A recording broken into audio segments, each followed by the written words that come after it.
Tu as une idée un peu des annulations, de ce qui va se passer dans les temps? En cascade. Ouais. En cascade pour le moment. Dominique Meurant fait le tour de ses équipes. Le centre de Congress Square s'apprête à vivre une semaine plus calme que prévu. Dernière annulation en date, un meeting international rassemblant 1000 personnes jeudi prochain. Avec les mesures de vendredi et un petit peu le vent de panique, eh bien, nous avons reçu un petit mail ce week-end nous demandant de reporter cet événement au mois de mars de l'année prochaine. Pourtant, tout est prêt pour accueillir les congressistes dans le respect des nouvelles mesures sanitaires. Le masque redevient obligatoire à l'intérieur, ce qui n'était pas le cas la semaine passée après contrôle du Covid Safety Kit. Et comme le Palais des Congrès a plusieurs activités à l'intérieur, il y a une activité food and beverage, tout ce qui est nourriture et boissons.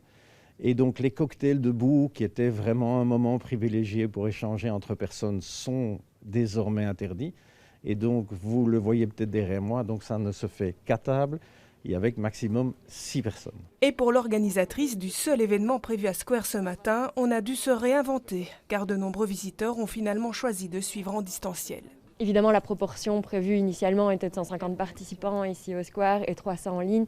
Ça a été un petit peu rebalancé car certaines personnes ont préféré rester chez eux plutôt que de venir ce matin. Mais on est quand même très content d'avoir entre 50 et 60 personnes présentes aujourd'hui. Et pour ce qui est du cocktail Walking Dinner, qui devait être évidemment 100% networking, on va tout faire en sorte pour que cette nourriture qui était prévue soit distribuée à une association. On ne voudrait pas que toute cette nourriture soit perdue bêtement. Car s'adapter est désormais le maître mot dans les lieux de congrès, soumis aux nouvelles règles jusqu'au 19 décembre au moins.